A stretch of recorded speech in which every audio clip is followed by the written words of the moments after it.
நண்பர்கள் அனைவருக்கும் வணக்கம். ஏற்கனவே நம்ம ஃபாலோ பண்ணிட்டு இருந்த முக்கியமான நியூஸோட லேட்டஸ்ட் அப்டேட்டை தான் வந்துட்டு இந்த வீடியோவில் நம்ம பார்க்க போகிறோம். ஆனால் இனிமேல் வரப்போகிற காலங்களில் இடையில ரொம்ப முக்கியமான ஒரு சில ஹிஸ்டாரிக்கல் இன்சிடென்ட்ஸ் பற்றியும் நம்ம பார்க்க போகிறோம் அப்படின்றத வந்துட்டு உங்கள்கிட்ட நான் சொல்லிக்கிறேன். ஸோ ஒரே மோனோட்ரோனஸாக போகிற மாதிரி இருந்துடக்கூடாது. ஸோ அதனால தான் சரி இந்த வீடியோவில் நான் என்ன லேட்டஸ்ட் அப்டேட் வந்து நான் சொல்ல போகிறேன் அப்படின்னா, முக்கியமாக பாகிஸ்தான் சைனா இல்லாமல் இல்லை, பாகிஸ்தான் சைனா இந்தியா அப்புறம் ஸ்ரீலங்காவை பற்றியும் ஒரு சில சின்ன சின்ன விஷயங்கள் வந்துட்டு பார்க்க வேண்டியது இருக்குது. ஃபர்ஸ்ட் ஸ்டார்டிங்கில் வந்துட்டு ஸ்ரீலங்காவிலிருந்து நான் ஸ்டார்ட் பண்ணுறேன். இப்போ ஸ்ரீலங்காவோட ஒரு முக்கியமான டிப்ளமேட் வந்து ஒரு ஸ்டேட்மெண்ட் சொல்லியிருக்காரு. அதாவது ஹம்பான்டோட்டா போர்ட்ல வந்து நாங்க எடுத்த விஷயம் அப்படின்றது தப்பா போயிருச்சு, அதாவது சீனாவுக்கு சாதகமா போயிருச்சு, இனிமேல் அந்த மாதிரி மிஸ்டேக்கை நாங்க பண்ண மாட்டோம் அப்படின்றத சொல்லியிருந்தாரு. அது மட்டும் இல்லாம இந்தியா வந்து நாங்க ஒரு முக்கியமான ஸ்ட்ராட்டஜிக் பார்ட்னரா நாங்க கன்சிடர் பண்ணுவோம், அவங்களுக்கு தான் ஃபர்ஸ்ட் ப்ரிஃபரன்ஸ் வந்து நாங்க கொடுப்போம் அப்படின்றத அவர் சொல்லியிருந்தாரு. ஆனால் ஸ்ரீலங்காவை எக்காரணத்தை கொண்டு முழுமையாக நம்பக்கூடாது அப்படின்றது என்னுடைய ஒரு தனிப்பட்ட ஒரு கருத்து. ஏன் அப்படின்னா, எப்படி பாகிஸ்தான் வந்து அமெரிக்காவுக்கும் சைனாவுக்கும் இடையில ஒரு கேம் ஆடுறாங்களோ, அதாவது ஒரு நரித்தந்திரம் அப்படின்னு சொல்லுவாங்கல்ல, ஸோ அதே மாதிரி தான் ஸ்ரீலங்கா வந்து ஆண்டாண்டு காலமாக இந்தியாவையும் சைனாவையும் யூஸ் பண்ணி வந்துட்டு க்ரோ ஆகி வந்துட்டு இருக்கிறாங்க. ஸ்ரீலங்காவோட அந்த மெஜாரிட்டி பாப்புலேஷன், அதாவது அந்த சிங்களா கம்யூனிட்டி இருக்காங்கல்ல, அதாவது புத்திசம் ஃபாலோ பண்ணுறவங்க, ஸோ அவங்க எல்லாமே சைனாவோட தான் நேச்சுரலி மோர் இன்க்ளைன்ட், அவங்களோட தான் ரொம்ப வந்து நெருக்கமாக இருக்கிறாங்க. இப்போ இந்தியா அண்டர்டேக் பண்ணிட்டு இருக்கக்கூடிய அந்த கொழும்புல இருக்கக்கூடிய அந்த ஈஸ்ட் கண்டெய்னர் ப்ராஜெக்டா சம்திங் டெர்மினல் ப்ராஜெக்ட், ஸோ அதில் கூட இந்தியா வந்து பெரிய அளவுக்கு தலையிடக்கூடாதுன்னு சொல்லிட்டு அவங்க வந்து ப்ரொடெஸ்ட் பண்ணிட்டு இருக்கிறாங்க.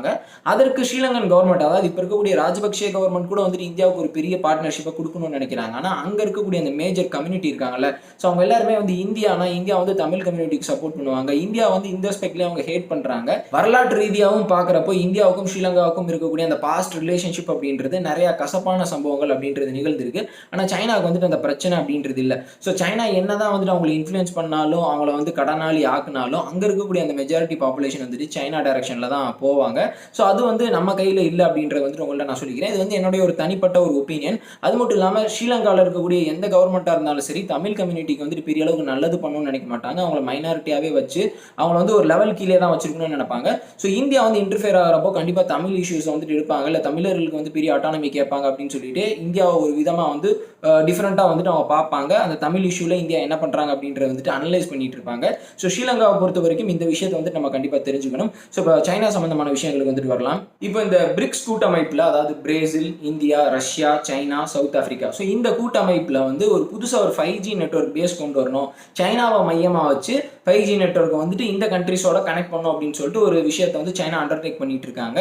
இதற்கு ரஷ்யா, அதாவது இந்த கூட்டமைப்பில் இருக்கக்கூடிய எல்லா நாடுகளும் வந்துட்டு ஓகே சொல்லிட்டாங்க. ரஷ்யா, அப்புறம் வந்து பிரேசில், அப்புறம் வந்து சவுத் ஆஃப்ரிக்கா, இவங்க எல்லாமே ஓகே சொல்லிட்டாங்க. ஆனால் இந்தியா வந்து அதுக்கு ஓகே சொல்ல. இந்தியா வந்து இந்த விஷயத்தில் இந்த 4 நாடுகள் வந்து ஒரு டைரக்ஷனில் போகிறாங்கன்னா, இந்தியா வந்து சைனாவை விட்டு கொஞ்சம் அவேவா கொஞ்சம் தள்ளி இருப்பாங்க அப்படின்ற வந்துட்டு எக்ஸ்பர்ட்ஸ் எல்லாருமே சொல்கிறாங்க. அதற்கு முக்கியமான காரணம் என்னன்னா, உங்களுக்கு தெரியும், லைன் ஆஃப் ஆக்சுவல் கண்ட்ரோலில் நடந்து வந்துட்டு இருக்கக்கூடிய பிரச்சனை. ஸோ இந்த மாதிரியான சுச்சுவேஷனில் இந்தியாவோட ஸ்டேட் ஆயில் கம்பெனிஸ், அதாவது இந்தியன் ஆயில், அப்புறம் வந்துட்டு பாரத் பெட்ரோலியம், ஹெச்பி, இவங்க எல்லாருமே என்ன முடிவு பண்ணியிருக்காங்க அப்படின்னா, சைனீஸ் கம்பெனிஸ் கிட்ட இருந்து க்ரூட் ஆயிலோ இல்லை ரீஃபைண்ட் ஆயிலோ வந்துட்டு வாங்கக்கூடாது அப்படின்னு சொல்லிட்டு முடிவு பண்ணியிருக்கிறாங்க. இது எதனால் அப்படின்னா, இதுவும் இந்த பார்டர் ரிலேட்டட் பிரச்சனைனால தான். இவங்க என்ன பிளான் பண்ணியிருக்காங்க அப்படின்னா, இவங்க வந்து டெண்டர் கொடுப்பாங்கல்ல, இவ்வளோ ஆயில் எங்களுக்கு தேவை, இல்லை இவ்வளோ வந்துட்டு ரீஃபைண்ட் ஆயில் வந்துட்டு எங்களுக்கு தேவை அப்படின்னு சொல்லிட்டு. ஸோ அதில் வந்து இந்தியாவோட நெய்பர்ஸ் யாருமே பெரிய அளவுக்கு பார்ட்டிசிபேட் பண்ண முடியாத மாதிரி அவங்களோட ரூல்ஸ் அண்ட் ரெகுலேஷன்ஸ் வந்துட்டு மாற்றி அமைச்சிருக்கிறாங்க. ஜென்ரலாக வந்து நம்ம சைனீஸ் கம்பெனிஸ்டேருந்து பெரிய அளவுக்கு க்ரூட் ஆயிலையோ இல்லை ரீஃபைண்ட் ஆயிலையோ வந்துட்டு நம்ம இம்போர்ட் பண்ணுறது இல்லை. ஆனால் ஒரு சில சமயம் வந்து நம்மளுடைய தேவை அப்படின்றது அதிகமாக இருக்கும். நம்மளோட ஆயில் ரிஃபைனரிஸ் வந்து அதோட ஃபுல் கெப்பாசிட்டியில் ஃபங்க்ஷன் ஆகிறப்போ ஒரு சிலதை வந்து நம்ம பக்கத்து கண்ட்ரிட்ட இருந்து தான் நம்ம வாங்குற மாதிரியான சூழ்நிலை அப்படின்றது ஏற்படும். ஸோ அந்த மாதிரி சுச்சுவேஷனில் தான் இந்த விஷயத்தில் நம்ம சைனாவை நம்ம நம்பி இருக்கோம். அதுக்கும் இனிமேல் சைனாவை நம்ம பெரிய அளவுக்கு வந்துட்டு அப்ரோச் பண்ண மாட்டோம் அப்படின்ற இந்த செய்திகள் எல்லாமே வர ஆரம்பிச்சிருக்கு. ஸோ ஓவராலாக பார்க்குறப்போ ஒட்டுமொத்தமாக இந்தியாவுக்கும் சைனாவுக்கும் இடையில் இருக்கக்கூடிய அந்த ட்ரேட் டெபிசிட் அப்படின்றது இப்போ குறைஞ்சு வந்துகிட்டு இருக்கு. இந்த குளோபல் டைம்ஸை ரிப்போர்ட் பண்ணியிருக்காங்க. ஆனால் குளோபல் டைம்ஸ் என்ன சொல்லியிருக்காங்க அப்படின்னா, இது வந்து உண்மையான ஒரு விஷயம் தான். ஆனால் இது வந்து இந்தியா எடுக்கக்கூடிய நடவடிக்கையினால இல்லை, இது வந்து குளோபல் எக்கானமியோட அந்த growth வந்துட்டு கொஞ்சம் ஸ்லோ டவுன் ஆயிருக்கிறதுனால. ஸோ இது வந்து இந்தியா வந்து ஒரு பாசிட்டிவான விஷயமா வந்துட்டு எடுத்துக்க வேணாம். கூடிய சீக்கிரம் இந்த ட்ரேட் டெபிசிட் அப்படின்றது திருப்பியும் ஒய்ட் ஆகும் அப்படின்ற மாதிரி சைனா வந்துட்டு இதையும் ஒரு நெகட்டிவ் ஆஸ்பெக்ட்ல சொல்லியிருக்காங்க. ஆனால் சம்திங் இஸ் ஹேப்பனிங் அப்படின்னு வேணால் நம்ம உறுதியாக சொல்லலாம். அதாவது இந்தியா எடுத்து வந்துட்டு இருக்கக்கூடிய அந்த நடவடிக்கைகள்னால ஒரு இம்பாக்ட் அப்படின்றது இந்த சில மாதங்களாக காணப்படுகிறது அப்படின்றது வந்துட்டு உங்கள்கிட்ட நான் சொல்லிக்கிறேன். இப்போ முக்கியமான டிஃபென்ஸ் அப்டேட்ஸ்க்கு வந்துட்டு நான் வர்றேன். Airborne warning and control system அவாக்ஸ் அப்படின்னு சொல்லுவாங்க.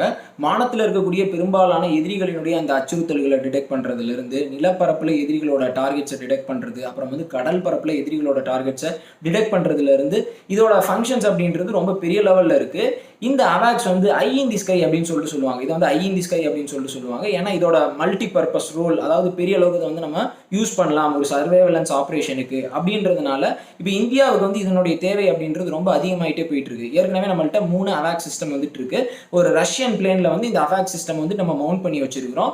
இந்த அவாக் சிஸ்டம் அப்படின்றது நம்ம எந்த கண்ட்ரியோட அவாக் சிஸ்டம் யூஸ் பண்றோம் அப்படின்னா இஸ்ரேலோட ஃபால்கன் சிஸ்டம் தான் வந்து நம்ம யூஸ் பண்ணி வந்துட்டு இருக்கோம். ஸோ அப்படி இருக்கிறப்போ 3 அப்படின்றது பத்தாது, இன்னும் 2 நம்மளுக்கு அடிஷனலா தேவை அப்படின்னு சொல்லிட்டு இப்போ இந்தியா வந்து இஸ்ரேல்கிட்ட ஒரு ஆர்டர் பண்றதுக்கு பிளான் பண்ணிட்டு இருக்காங்க. இன்னும் 2 அவாக் சிஸ்டமே ஆர்டர் பண்றதுக்கு.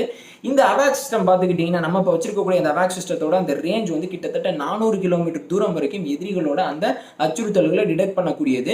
ரேடாரோட கிரவுண்ட்ல இருக்கக்கூடிய ரேடார் சிஸ்டம் விட இது வந்து சீக்கிரமா டார்கெட்டை டிடெக்ட் பண்ணி நம்மளோட கண்ட்ரோல் சென்டர்ஸ்க்கு கொடுத்துரும்.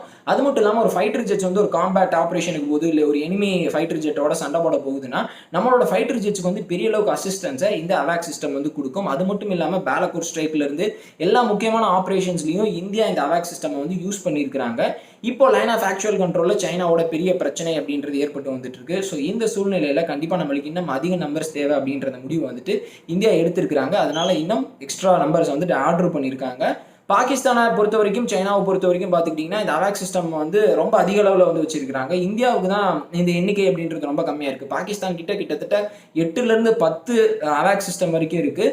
சைனா கிட்டத்தட்ட 30க்கும் அதிகமாக இருக்குது. ஸோ அப்படி பார்க்குறப்போ நம்மளோட எண்ணிக்கை அப்படின்றது இந்த விஷயத்தில் ரொம்பவே கம்மி. ஸோ கூடிய சீக்கிரம் நம்ம இன்னும் இது அதிகமாக வாங்கி ஆகணும் அப்படின்ற வந்து நான் இன்சிஸ்ட் பண்ணிக்கிறேன்.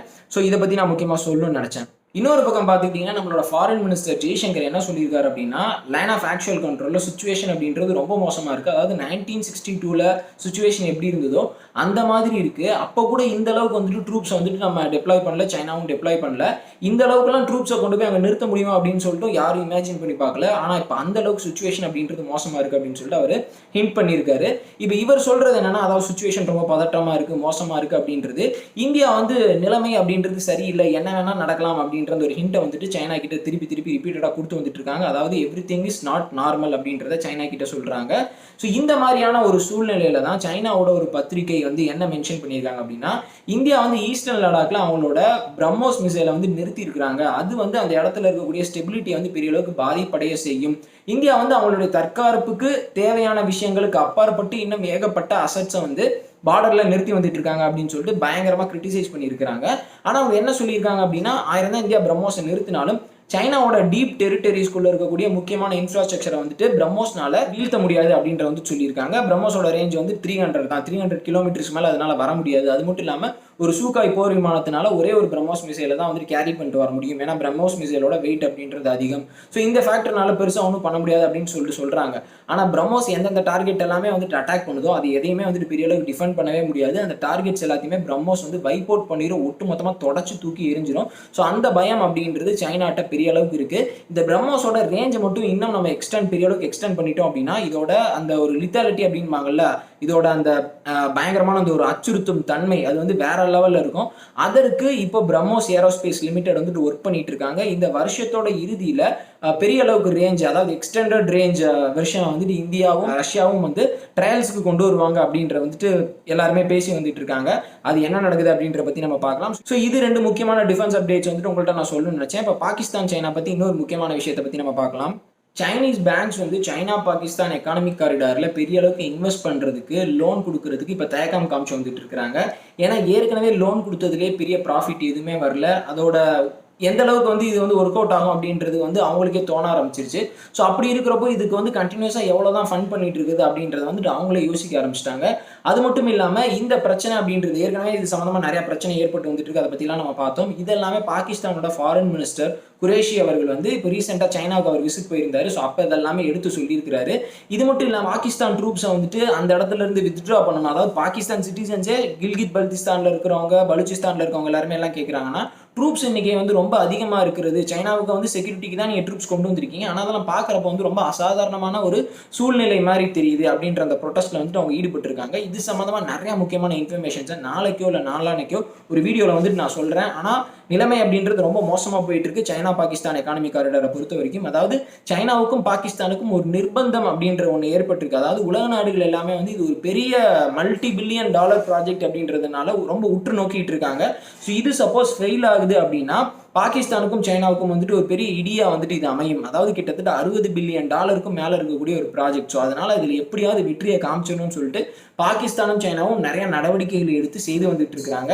ஆனா நிறைய தோல்வியில தான் போய் முடிஞ்சிட்டு இருக்கு அப்படின்றது, அதாவது இதை பத்தி நிறைய நெகட்டிவ் நியூஸ் தான் வந்துட்டு இருக்கு அப்படின்றது மறுக்க முடியாத ஒரு விஷயம். இன்னொரு பக்கம் பார்த்துக்கிட்டீங்கன்னா யுனைடெட் ஸ்டேட்ஸ், யுனைடெட் கிங்டம், அப்புறம் வந்து ஜெர்மனி, இவங்க எல்லாருமே வந்து சைனாவை யுனைடெட் நேஷன் செக்யூரிட்டி கவுன்சிலில் பெரிய அளவுக்கு கார்னர் பண்ணியிருக்காங்க. என்ன சொல்லியிருக்காங்க அப்படின்னா, கவுண்டர் டெரரிசம் அப்படின்னு சொல்லிட்டு தீவிரவாதத்துக்கு எதிராக நடவடிக்கை எடுக்கிறோம் அப்படின்னு சொல்லிட்டு நீங்க வந்து உய்கூர் இன மக்களை வந்து பெரிய அளவுக்கு சப்ரஸ் பண்ணிட்டு இருக்கீங்க, பெரிய அளவுக்கு வந்துட்டு அவங்கள துன்புறுத்தி வந்துட்டு இருக்கீங்க. அதாவது நீங்க வந்து ஒரு இனப்படுகொலை செய்றீங்க அப்படின்னு மட்டும்தான் அவங்க சொல்லல, மித்த எல்லாத்தையுமே வந்து சொல்லிட்டாங்க.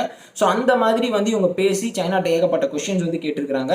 ஸோ சைனாவோட இமேஜ் அப்படின்றது இன்னொரு பக்கம் இந்த மாதிரி போயிட்டு இருக்கு. ஸோ இப்படி நிறைய முக்கியமான சம்பவங்கள், ஜியோ பொலிட்டிக்கல் சேஞ்சஸ் எல்லாமே நிகழ்ந்து வந்துட்டு இருக்கு.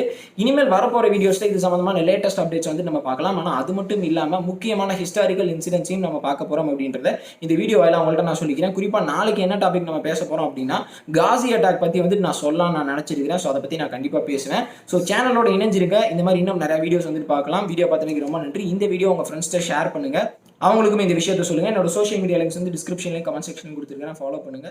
ஜெய் ஹிந்த்.